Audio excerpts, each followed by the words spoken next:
দর্শক, আপনাদের সবাইকে আমন্ত্রণ জানাচ্ছি এনটিভির স্বাস্থ্য বিষয়ক নিয়মিত আয়োজন স্বাস্থ্য প্রতিদিন অনুষ্ঠানে। আপনাদের সাথে আছে আমি ডাক্তার সাদিয়া ফাতেমা কবির।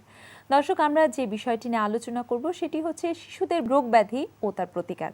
এ বিষয়ে আলোচনা করার জন্য আমাদের স্টুডিওতে উপস্থিত আছেন একজন বিশেষজ্ঞ চিকিৎসক। চলুন পরিচিত হই আমাদের আজকের অতিথির সাথে। ডাক্তার ইসরাত জাহান লাকি 1969 সালের নভেম্বরে চট্টগ্রাম জেলায় জন্মগ্রহণ করেন। তিনি 1993 সালে রংপুর মেডিকেল কলেজ থেকে এমবিবিএস ডিগ্রি অর্জন করেন। এরপর তিনি চিকিৎসা বিজ্ঞানে উচ্চতর এমডি ও এফসিপিএস ডিগ্রি লাভ করেন। বর্তমানে তিনি বাংলাদেশ স্পেশালাইজড হাসপাতালের নিউনাটোলজি অ্যান্ড পেডিয়াট্রিক্স ডিপার্টমেন্টের কনসালটেন্ট হিসেবে কর্মরত আছেন। ম্যাডাম, আপনাকে আমন্ত্রণ জানাচ্ছি আমাদের অনুষ্ঠানে। আপনাকে অনেক ধন্যবাদ। শিশুদের কোন কোন রোগগুলো বেশি হচ্ছে? মূলত পানিবাহিত রোগগুলি বেশি হয়, ডায়রিয়া, টাইফয়েড। তার পাশাপাশি যেটা হচ্ছে বাচ্চাদের এই সিজনটাতে দেখা যায় যে ঠান্ডা, কাশি, জ্বর এটার প্রাদুর্ভাব অনেক বেশি। আচ্ছা, শ্বাসকষ্ট কি? হ্যাঁ, ঠান্ডা, কাশি, জ্বর বেশি দিন থাকলে ওটা থেকে শ্বাসকষ্ট হতে পারে। আচ্ছা, তো ম্যাডাম এই সমস্যাগুলো আসলে ঠিক আপনি তো বলেছেন যে মানে আমরা যেহেতু আজকে বলছি যে বর্ষাকালীন সমস্যা, তো এই সমস্যাগুলো আসলে কারণটা কি? ডায়রিয়াটা মেইনলি পানির মাধ্যমে জীবাণুটা ছড়ায়। বর্ষাকালে যেহেতু সব পানি দিয়ে সব ভরে যায়, অনেক সময় গ্রামে সবাই পানিটা সিদ্ধ করে খায় না, নদী নালা থেকে পানিটা খায়, অনেক সময় টিউবওয়েল ডুবে যায়, এটা থেকে মেইনলি ডায়রিয়াটা হয়। আর ঠান্ডা কাশি দেখা যাচ্ছে কিছু কিছু ভাইরাসের উপদ্রব বেশি থাকে, যেমন এর মধ্যে একটা ব্রঙ্কিওলাইটিস। তো এই ব্রঙ্কিওলাইটিসটা মেইনলি এটা ঠান্ডা কাশি হালকা জ্বর দিয়েই শুরু হয়। আচ্ছা, তো এখানে যেটা বলা হয় যে আসলে বাচ্চা দেখা যায় যে সারাদিন খেলবে, মানে হাসি কাশি বাসি তিনটা কথা বলা হয়। বাচ্চা হাসবে কিন্তু কন্টিনিউয়াস কাশতে থাকবে, আর যখন কাশবে দেখা যাবে একটা বাসির মতো শব্দ হবে, আওয়াজ পাওয়া যাবে। আচ্ছা ম্যাডাম, এটা তো আমরা তো লক্ষণ জানতেই পারলাম যে আপনি বললেন যে হাঁচি কাশি সর্দি বা ঠান্ডা এভাবেই আর কি প্রেজেন্ট করছে, কিন্তু তার সাথে একটু জানতে চাইবো যে একজন মা কখন বুঝতে পারবে যে আমার বাচ্চাটার হাঁপানি আছে বা শ্বাসকষ্ট হয়েছে, তার কাছে লক্ষণগুলো কিভাবে ধরা দেবে?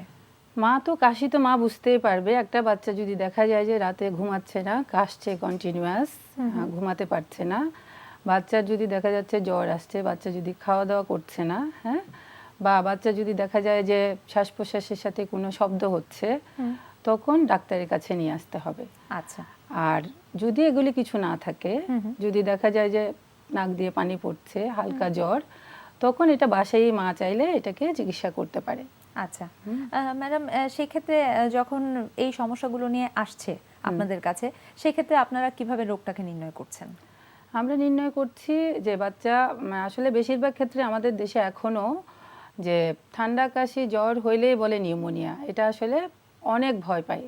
আচ্ছা, মানে বাবা মারা আসলে বেশিরভাগ ঠান্ডা কাশি জ্বর কিন্তু ভাইরাসজনিত কারণে হয়। এখানে বেশিরভাগ ক্ষেত্রেই কোনো ওষুধ লাগে না।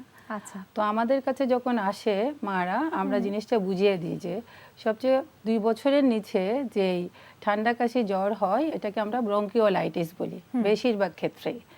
তো ব্রঙ্কিওলাইটিসে আসলে কোনো রকম মেডিসিন লাগে না। যেটা করতে হয় বাসায় মা বাচ্চাটাকে একটু মাথাটা সবসময় একটু উঁচু করে শোয়াবে, নাকটা পরিষ্কার রাখবে, বাজারে নর্মাল স্যালাইন একটা ড্রপ পাওয়া যায়, ওটা দিয়ে নাকটা ক্লিন রাখবে, জ্বর মনে হলে প্যারাসিটামল দিবে, বুকের দুধটা কন্টিনিউ করবে, এবং যদি বাচ্চা প্রতিদিন গরম পানি দিয়ে গোসল দিবে। এগুলি মা বাসায় করবে। কিন্তু যদি দেখা যায় যে না, বাচ্চা হঠাৎ করে বাচ্চা খাওয়া দাওয়া ছেড়ে দিচ্ছে, বাচ্চার শ্বাস প্রশ্বাসের কষ্ট শুরু হয়ে গেছে, বা বাচ্চা নেতায় আছে, বাচ্চার অনেক বেশি জ্বর চলে আসছে, তখন আবার আমাদের কাছে নিয়ে আসতে হবে। আচ্ছা ম্যাডাম, আপনি বলেছেন যে নিউমোনিয়া নিয়ে আমাদের মধ্যে একটা ভীতি কাজ করে বাবা মার মধ্যে, তো সেক্ষেত্রে সাধারণ শ্বাসকষ্ট বা নিউমোনিয়ার মধ্যে পার্থক্যটা কিভাবে হবে? পার্থক্যটা বুঝতে হবে যে সাধারণ শ্বাসকষ্ট যেটা বললাম ওটাতে জ্বরটা খুব হালকা মাত্রায় থাকতেও পারে, নাও থাকতে পারে। বাচ্চা যে প্রথমে যেটা বললাম, বাচ্চা খেলাধুলা করবে, বাচ্চা খাবে, কিন্তু কাশি হবে আর শব্দ হবে। আর নিউমোনিয়া যেটা হবে সেটাতে বাচ্চা দেখা যাবে 4-5 দিন জ্বর থাকবে, জ্বর থাকার পরে শ্বাসকষ্টটা শুরু হবে, এবং বাচ্চা দেখা যাবে খাওয়া দাওয়া বন্ধ করে দিবে, বাচ্চা টক্সিক মানে সব কিছুতে বিরক্ত, কান্নাকাটি করতে থাকবে বাচ্চা। এবং এটা বেশিরভাগ ক্ষেত্রে অপুষ্টি বাচ্চাদের হয়, যাদের পুষ্টির অভাব থাকে তাদের হয় নিউমোনিয়াটা। আচ্ছা আর ব্রঙ্কিওলাইটিস যেটা আমি বলছি ভাইরাস জনিত, এটা বেশিরভাগ ক্ষেত্রেই সুস্থ স্বাভাবিক বাচ্চাদের বেশি হয় এটা। আচ্ছা সেক্ষেত্রে ম্যাডাম আপনাদের কাছে চিকিৎসার কি কি সুযোগ আছে ব্রঙ্কিওলাইটিস এবং নিউমোনিয়ার ক্ষেত্রে? নিউমোনিয়া হলে তো আমরা যদি অত সিরিয়াস না হয় আমরা তো পেশেন্টকে অ্যান্টিবায়োটিক দিয়ে দিই ওরাল ফর্মে, আর বাচ্চাকে আমরা বলি যে 2 দিন পরে অবশ্যই যেন এসে একটা ফলো আপ করে। আচ্ছা আর ব্রঙ্কিওলাইটিস হলে আসলেই কোনো ওইভাবে চিকিৎসা লাগে না, যেগুলো আমি আগেই বললাম।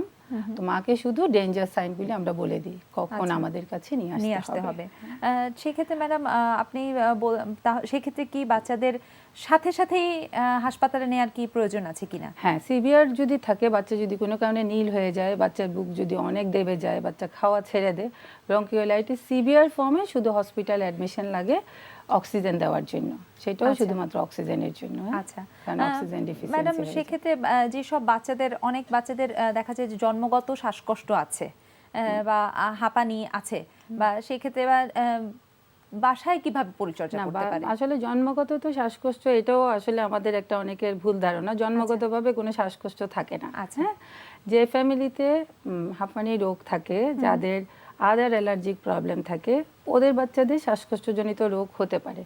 তো সেটা 2 বছর না হলে আসলে আমরা আসছে হাঁপানি না। বলি না। সেক্ষেত্রে আমরা যেটা শুনে থাকি হরহামেশা সেটা আসলে না, কোনো 2 ভিত্তি বছরের নেই। আগে আসলে হাঁপানি রোগটা আমরা বলি না।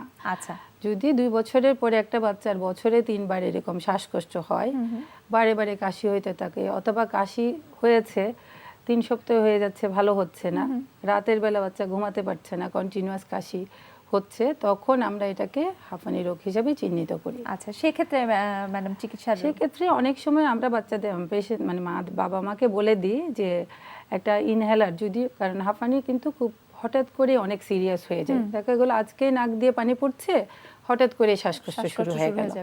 এই জন্য অনেক সময় আমরা মা বাবাকে বলে দিই যে একটা ইনহেলার বাসায় রাখতে, যদি এরকম হয় পরপর 20 মিনিট পরপর ইনহেলারটা দিয়ে নিকটস্থ কোনো হসপিটালে নিয়ে যেতে, যদি অ্যাকিউট অবস্থায় বেশি শ্বাসকষ্ট হয়। আর যদি বারে বারে, অনেকের আছে দেখা যায় যে 1 মাস ধরেই কাশি ভালো হচ্ছে না, বা প্রত্যেক মাসে 3-4 বার করে হচ্ছে, তখন এটা যেন না হয়, এটার জন্য প্রতিকারক হিসেবে কিছু ওষুধ আছে, এগুলি আমরা অ্যাডভাইস করে থাকি। আচ্ছা ম্যাডাম, এই যে আপনি বলেছেন যে কাশির যে একটা প্রবণতা থাকছে, সেক্ষেত্রে কাশির জন্য দেখা যায় যে মায়েরা কাশির জন্য বাচ্চাকে সিরাপ খাওয়াচ্ছে, এই ব্যাপারটাকে আপনি কিভাবে দেখবেন? না, কফ সিরাপ আসলে আমরা বাচ্চাদেরকে দিতে মানা করি, কারণ এই অ্যাজমা বা ব্রঙ্কিওলাইটিস যেটাই হোক, আমরা যদি অ্যান্টিহিস্টামিন দিই তাহলে শ্বাসনালীগুলি আরও চিকন হয়ে যায়, শ্বাসকষ্টটা আরও অনেক বেশি মাত্রায় বেড়ে যায়। এই জন্য কফ সিরাপটা বাচ্চাদেরকে আমরা প্রেফার করি না। আচ্ছা তো বাচ্চাদের শ্বাসকষ্টজনিত কারণে যদি দেওয়া লাগে সেটা আমরা ব্রঙ্কোডাইলেটর দিই, তো সেটা ডাক্তারের পরামর্শ ছাড়া আসলে দেওয়া উচিত না। দেওয়া উচিত না। সেক্ষেত্রে হরহামেশাই যে কফ সিরাপ খাওয়ানোটা বন্ধ করতে হবে। হ্যাঁ, বন্ধ করতে হবে সেটা। আচ্ছা ম্যাডাম, একটু জানতে চাইবো তাহলে যে এই যে আপনি যে রোগগুলো নিয়ে কথা বলছেন, ব্রঙ্কিওলাইটিস, হাঁপানি বা শ্বাসকষ্ট, এই সবগুলো থেকে দূরে থাকতে হলে বা প্রতিরোধ করতে হলে মায়েরা কি করতে পারে? সবার আগে যেটা করতে হবে, বাচ্চাকে বুকের দুধ খাওয়াতে হবে। বুকের দুধ খাওয়াইলে বাচ্চা অপুষ্টি হয় না। আবার সে একই কথাই বলতে হয়, বুকের দুধ খাওয়ালে বাচ্চার নিউমোনিয়া হওয়ার সম্ভাবনা, ব্রঙ্কিওলাইটিস হওয়ার সম্ভাবনা এগুলি অনেক কমে যায়। আর অ্যাজমার ব্যাপারটা আলাদা, এখানে কিছু ট্রিগারিং ফ্যাক্টর থাকে। আচ্ছা ট্রিগারিং ফ্যাক্টর মানে কিছু কিছু আছে, যেমন ডাস্টে গেলে হঠাৎ করে অ্যাজমা অ্যাটাক হয়। কিছু আছে যেমন প্যাসিভ স্মোকিং, বাবা মা যদি স্মোক করে এটা বন্ধ করতে হবে। আচ্ছা আর কিছু হচ্ছে যেমন বসন্তকালে ফুলের রেনু টেনু, ওগুলাতেও কিন্তু শ্বাসকষ্ট, ওগুলোতে গেলে বাচ্চারা শ্বাসকষ্ট হয়। কিছু মেডিসিন আছে এগুলি শ্বাসকষ্টের জন্য দায়ী, ঠিক আছে। আর কিছু আছে হচ্ছে বাচ্চা দৌড়াদৌড়ি করলে, মানে এক্সারসাইজ ইনডিউস যেটা আমরা হাঁপানি বলি, তো দৌড়াদৌড়ি করার আগে বাচ্চাটাকে অবশ্যই এরকম ভেন্টোলিন পাফ দিয়ে নিয়ে তারপরে তাকে খেলতে যেতে হবে। আর ম্যাডাম, এমনি সাধারণভাবে কি ধরনের যত্ন নিলে বা কি রকম পরিচর্যা করলে বাচ্চারা এই ধরনের রোগ থেকে দূরে থাকবে? আসলে পরিচর্যার সাথে এটা খুব বেশি মানে সম্পর্কিত নয়। হ্যাঁ, কারণ যেটা বললাম যে সম্পর্কিত হচ্ছে কিছু, বুকের দুধ খাওয়াইলে এটা পুষ্টিটার সাথে সম্পর্কিত, স্মোকিং এর সাথে সার্বিক।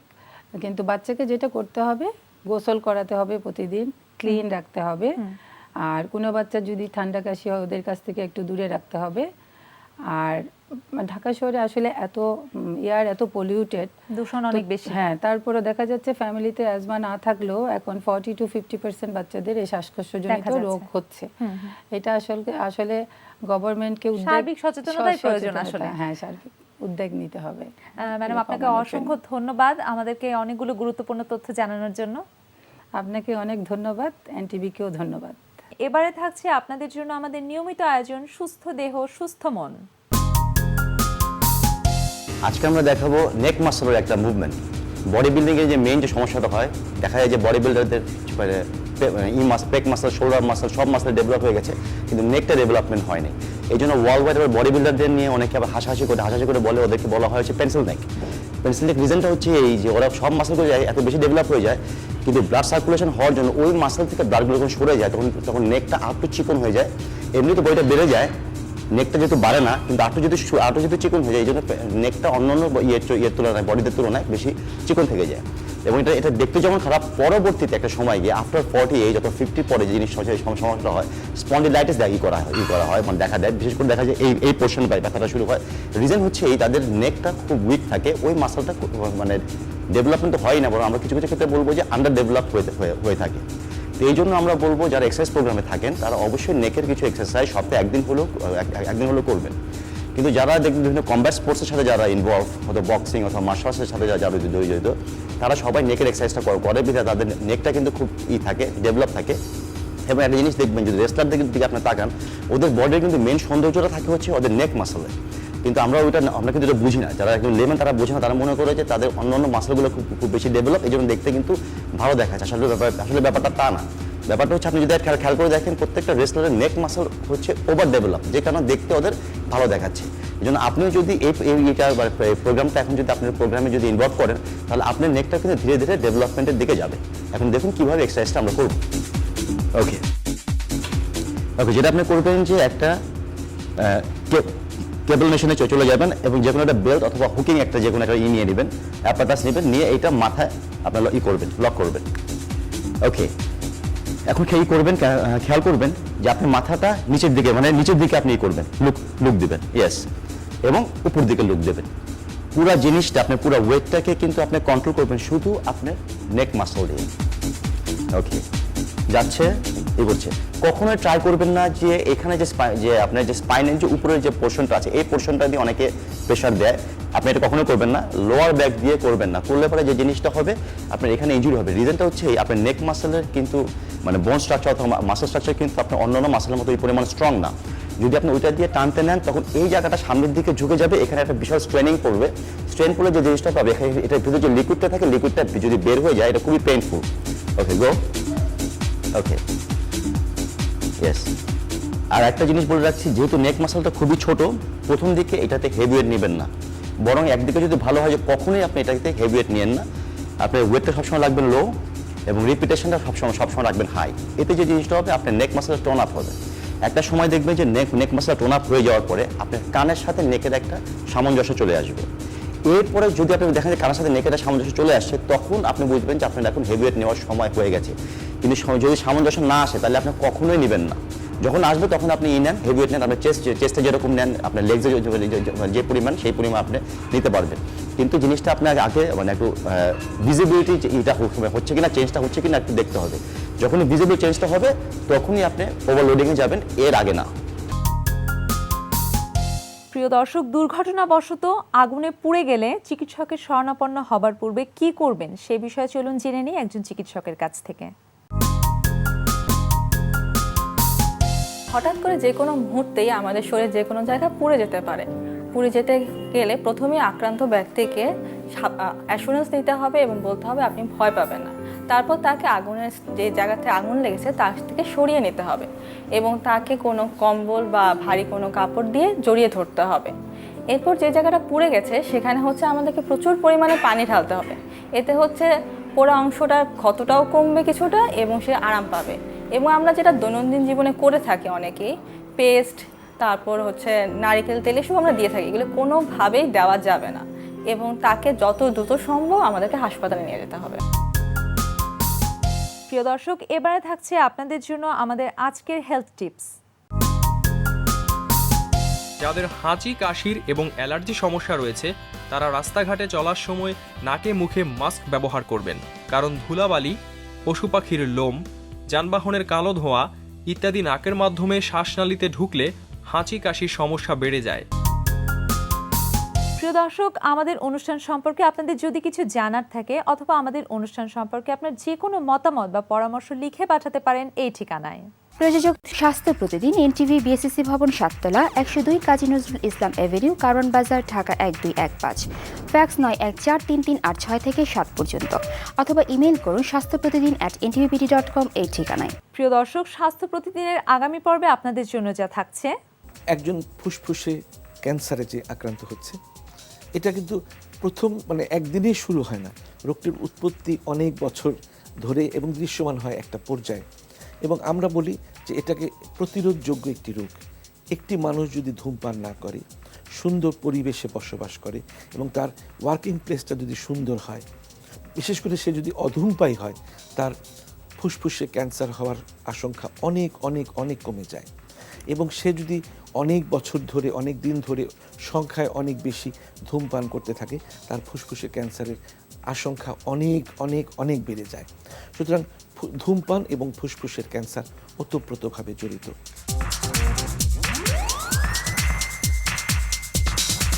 প্রিয় দর্শক, বিশ্বের যে কোনো প্রান্ত থেকে যে কোনো সময়ে আপনার প্রিয় স্বাস্থ্য প্রতিদিন অনুষ্ঠান দেখতে ভিজিট করুন আমাদের পূর্ণাঙ্গ ওয়েব পোর্টাল www.ntvbd.com। দর্শক, আজ এ পর্যন্তই। সবাই ভালো থাকুন, সুস্থ থাকুন, এনটিভির সাথেই থাকুন।